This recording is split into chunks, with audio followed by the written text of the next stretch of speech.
Hello everyone, welcome to ज्ञान IQ। आप सभी का बहुत बहुत स्वागत है। और आज का जो हमारा टॉपिक रहेगा वो रहेगा लाइफ स्किल रिवीजन क्लासेस में। आपका ये टॉपिक रहेगा DSSB PRT की जो लोग तैयारी कर रहे हैं। देखिए, लाइफ स्किल के अंदर बहुत सारे स्किल्स हैं, यानी कि बेसिक जो आपकी 10 स्किल्स हैं लाइफ स्किल्स में, उन पर क्वेश्चंस आते हैं। So it's better to understand all the life skills. Total life skills कितनी है, क्यों जरूरी है ये, है ना, इन सब चीजों पर बातें करेंगे। और एक शॉर्ट वीडियो में हम सारी इन चीजों को समझेंगे थ्रू योर रिविजन क्लासेस।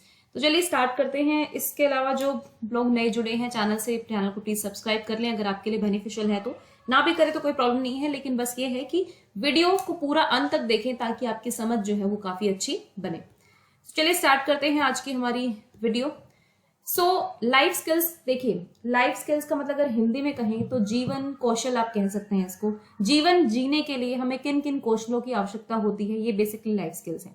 अब जो लाइफ स्किल्स है ये दो शब्दों से बना है, life plus skill. Okay, life plus skill से बना है। लाइफ का मतलब होता है the quality that people have when they are not dead, है ना, मतलब जब तक मरे नहीं तब तक जो क्वालिटी आपके पास है life. And skills means ability to do well. Skill मतलब किसी भी काम को अच्छे से करने का तरीका होता है कि आपके अंदर एबिलिटी, आप किसी भी चीज को कर सकते हैं। जैसे कि गाड़ी चलाना एक स्किल है, लिखना एक स्किल है ना। Skill, there are various skills in our life, और हमें अपनी लाइफ को चलाने के लिए बहुत सारी स्किल्स की जरूरत पड़ती है जिनको हम लाइफ स्किल्स कहते हैं। So life skills are the beginning of wisdom which focus on the behavior change or development approach designed to address a balance of three areas. Basically ज्ञान की प्राप्ति के लिए आपको लाइफ स्किल्स की जरूरत होती है जो आप फोकस करती है आपके व्यवहार के बदलाव के ऊपर और डेवलपमेंटल अप्रोच के ऊपर, जो बेसिकली तीन चीजों में बैलेंस करती है। कौन कौन से वो तीन एरिया है? नॉलेज यानी कि ज्ञान, एटीट्यूड मतलब इसका हिंदी में बोलेंगे अभिवृत्ति कह सकते हैं, रवैया कह सकते हैं, और स्किल को हम कहते हैं कौशल। ठीक है, तो आप ये कह सकते हैं कि ये बिगिनिंग है एक तरह के ज्ञान को प्राप्त करने की, जो फोकस करता है हमारे व्यवहार के चेंज के ऊपर और बेसिकली एक बैलेंस बनाता है तीन एरियाज में, जो है आपकी कौशल, आपकी अभिवृत्ति और आपका ज्ञान। तो इन तीनों चीजों के बीच बेसिकली ये बैलेंस करता है। अब देखो, लाइफ स्किल के बारे में तो बहुत सारी चीजें और भी हैं जो मैं आपको बताना चाहूंगी। देखो, लाइफ स्किल, एक बेहतर लाइफ स्किल आपकी जिंदगी में होना आपकी बहुत सारी चीजों को इन्फ्लुएंस करता है। ठीक है, कौन कौन सी चीजें हैं?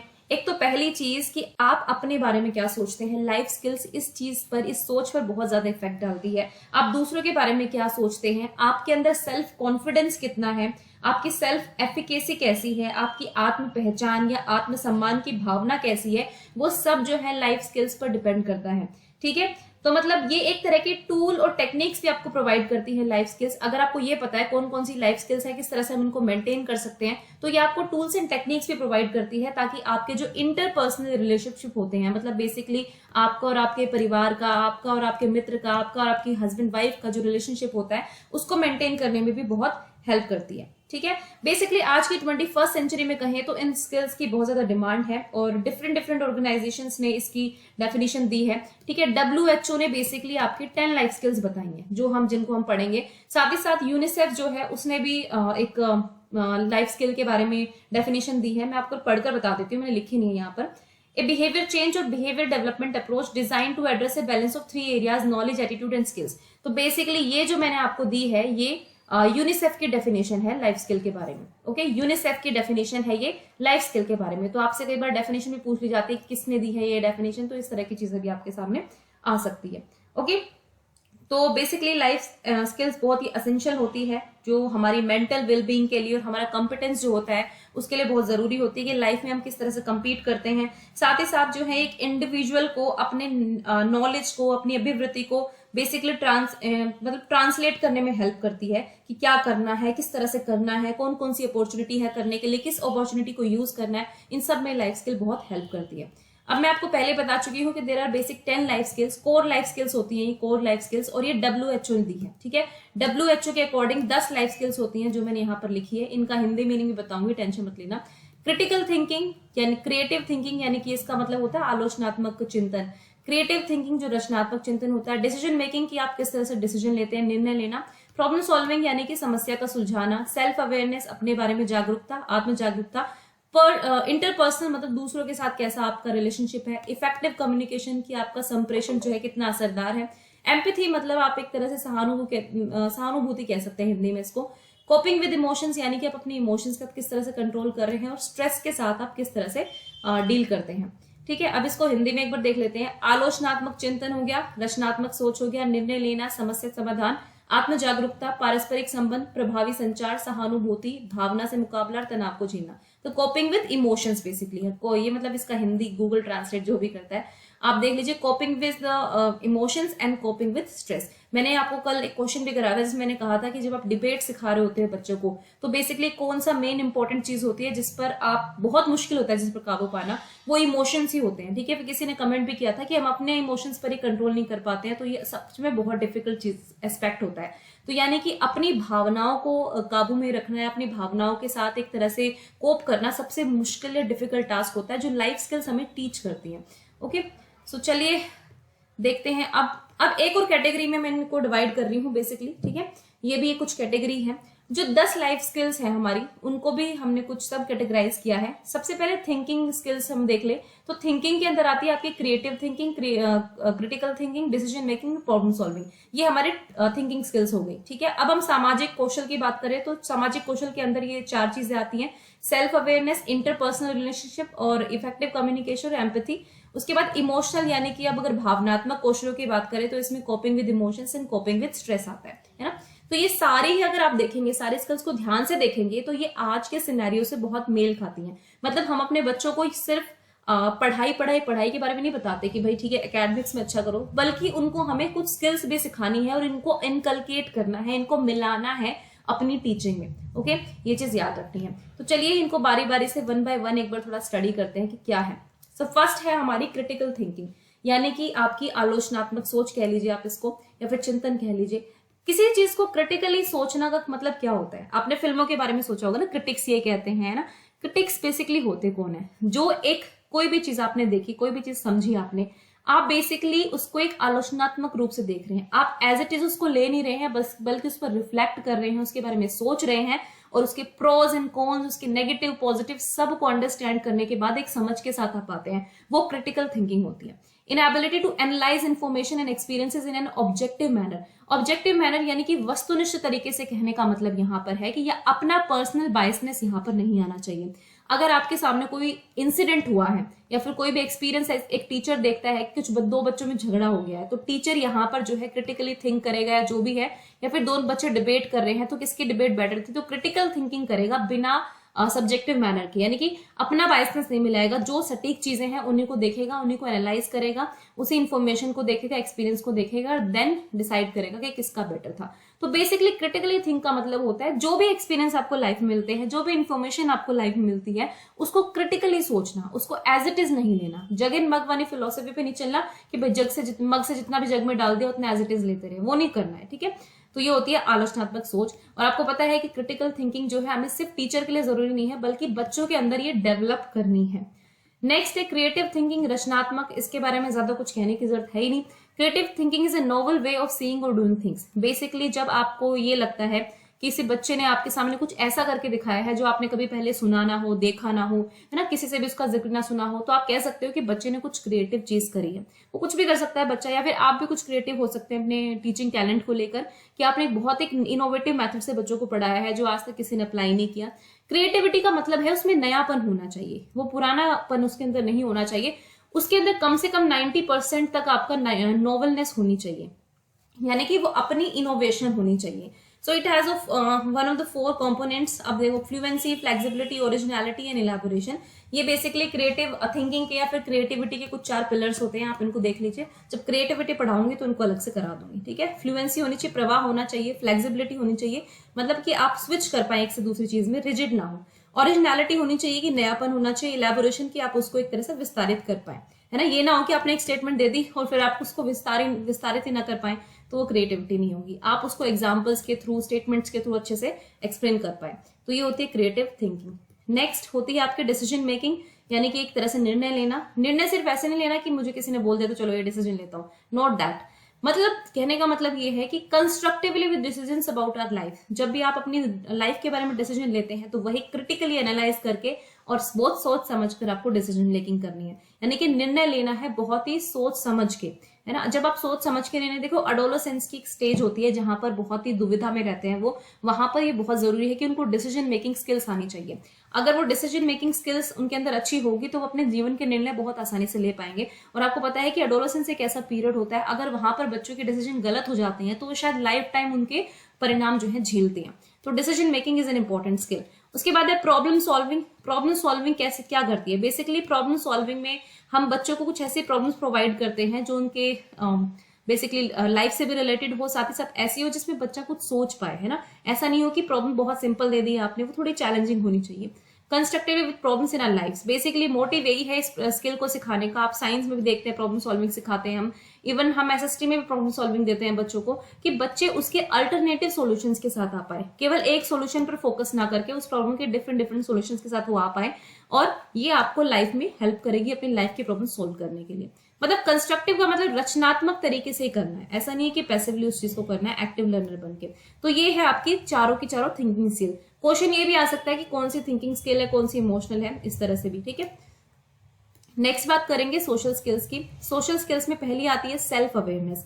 सेल्फ अवेयरनेस के अंदर यानी कि आत्म जागरूकता में बहुत सारे पॉइंट्स हैं, है ना। सेल्फ आइडेंटिटीज के अंदर आती है, यानी कि आत्म पहचान, आपकी अपने बारे में पहचान क्या है। उसके बाद आपका कॉन्फिडेंस कितना है, आप में आत्मविश्वास कितना है किसी भी चीज को करने का, आपकी अहंकार पहचान मतलब ईगो आइडेंटिटी जो आपके अंदर होती है। उसके बाद सेल्फ एस्टीम की आत्मसम्मान की भावना जो आपके अंदर कितनी है। तो ये बहुत सारे सेल्फ से रिलेटेड चीजें होती है, पर्सनालिटी और सेल्फ में आता है। मैं सोच रही हूँ इसकी एक अलग क्लास ले, क्योंकि टर्म जो है बहुत ही ज्यादा वो है, क्या कहते हैं, अपने आपस में गुथी हुई है, क्योंकि इनको अलग अलग करना थोड़ा आप लोगों के लिए मुश्किल होगा। चलो ये एक मैं पॉइंट नोट कर लूंगी कि पर्सनालिटी और सेल्फ पर एक वीडियो होनी चाहिए आप लोगों की। Self awareness is the ability to understand our strength, weakness, values, outlook, character, desires and dislikes. Basically आप अपने बारे में कितने अवेयर हैं, आपको क्या पता है कि आपकी कौन सी कमजोरियां हैं, आपकी जो इंपॉर्टेंट ताकत है, जो मेन स्ट्रेंथ है आपकी, वो क्या है, आपकी वैल्यूज क्या है, आपके एथिक्स क्या है, आपका जीवन को लेकर नजरिया क्या है, आपका कैरेक्टर किस तरह का है, आपकी इच्छाएं या फिर आपको जिसको ना पसंद करते हैं वो क्या चीजें हैं। तो ये सब चीजों को समझने की एक सेंस जो है अगर आपके अंदर है, तो दैट मीन्स कि you are self aware about yourself, है ना। और लेकिन अगर आप सेल्फ अवेयर नहीं है, आपको यही नहीं पता कि मुझे क्या आता है, मुझे क्या पसंद है, क्या नहीं पसंद है, that means you are not self aware at all. और इस टाइम पे दुविधा में बच्चों को बहुत प्रॉब्लम होती है। नेक्स्ट है इफेक्टिव कम्युनिकेशन, यानी कि एक प्रभावी संचार। इफेक्टिव कम्युनिकेशन, आप जानते हैं कि आपकी क्लास में अगर 40 बच्चे हैं तो 40 में से आप देखेंगे 5-6 बच्चे बहुत ही इफेक्टिवली कम्युनिकेट कर पाते हैं, लेकिन मोस्टली कुछ एवरेज होते हैं, फिर जो सबसे कम ज्यादा जो कम्युनिकेट कर ही नहीं पाते हैं। तो आपकी कोशिश होनी चाहिए कि 40 के 40 बच्चे जो है इफेक्टिव कम्युनिकेशन कर पाए। It is the ability to express both verbally and non verbally in the ways that are culturally acceptable. अब देखो कल्चरली एक्सेप्टेबल क्या बिहेवियर होता है, जैसे कि आपको पता है कि हर कल्चर का कोई ना कोई वो रूप होता है। जैसे आप डिबेट करने जा रहे हैं, तो डिबेट में जब आप डिबेट करेंगे तो ऑब्वियसली कम्युनिकेशन यहाँ पे बहुत जरूरी है।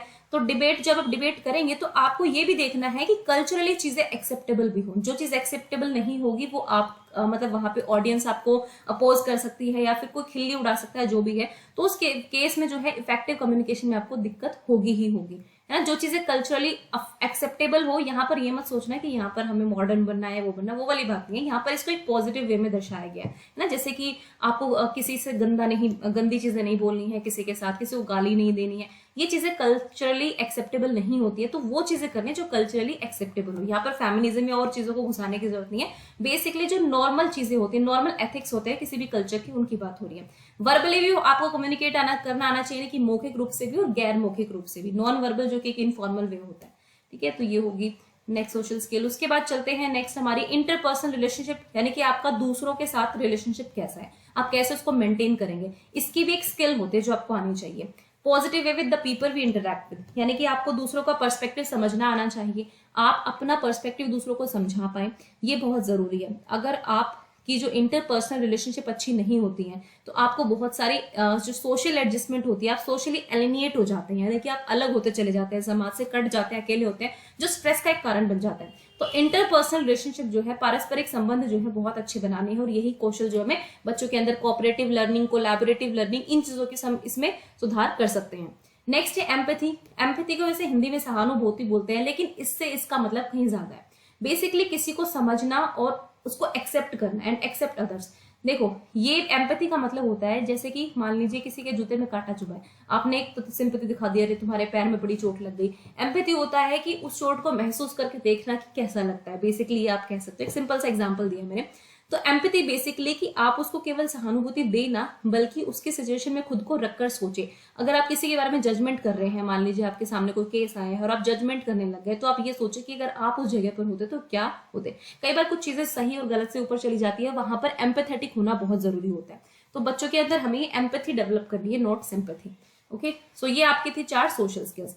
अब लास्ट 2 स्किल्स की बात करते हैं, जो है emotional skills, coping with stress and coping with emotions. आप देखेंगे कि सारे स्किल्स जो हैं एक दूसरे पर डिपेंडेंट है, कोई भी अलग से नहीं चल रही है ना। जब आप स्ट्रेस के साथ डील करते हैं तो आपके इमोशंस का भी वहां पर फेर होता है। देखो, पहले इमोशंस की बात करते हैं। इमोशंस मतलब देखो बहुत बेसिक इमोशंस होते हैं, कुछ एडवांस इमोशंस होते हैं, डर है ना, खुशी, ये सारे हमारे बेसिक इमोशंस होते हैं। तो it means involving recognising emotions within us and others, being aware of how emotions influence behaviour and being able to respond to emotions appropriately.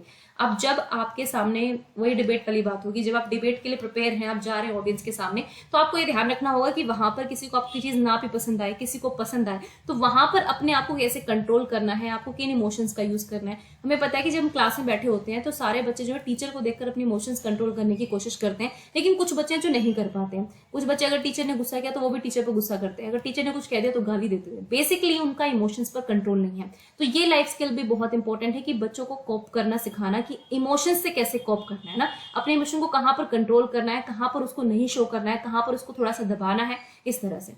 Okay, तो ये हो गया कॉपिंग विद इमोशंस। जब आप इमोशंस पर कंट्रोल नहीं कर पाते हैं, और ये एक स्ट्रेस का कारण हो सकता है। It means recognising the sources of stress in our life.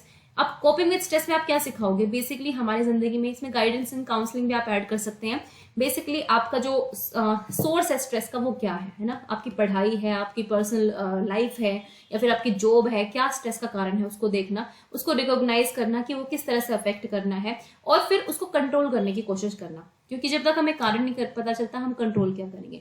तो बेसिकली इमोशन स्किल्स के अंदर ये 2 चीजें आते हैं, coping with stress and coping with emotions. And this is one of the important thing, coping with stress, क्योंकि इसकी वजह से आजकल लाइफ में स्ट्रेस और डिप्रेशन बहुत ज्यादा बढ़ता जा रहा है। तो बच्चों को ये चीज सिखानी बहुत जरूरी है। Okay, so these were the 10 skills, these are the 10 skills, actually were नहीं, these are the 10 skills, life skills, जो कि WHO के द्वारा दी गई हैं। ठीक है, ध्यान रखना, क्वेश्चन इन लाइफ स्किल्स पर भी आ सकता है, इन लाइफ स्किल्स के नंबर के बारे में भी आ सकता है, इनके टाइप के बारे में भी आ सकता है, कैसे भी आ सकता है। मतलब बेसिकली आपको पता होनी चाहिए कि कौन कौन सी लाइफ स्किल्स होती हैं। ठीक है, ये एक वीडियो थी लाइफ स्किल पर। आई होप कि ये रिवीजन क्लास आपके लिए बेनिफिशियल होगी। And thank you for watching. ज्ञान IQ।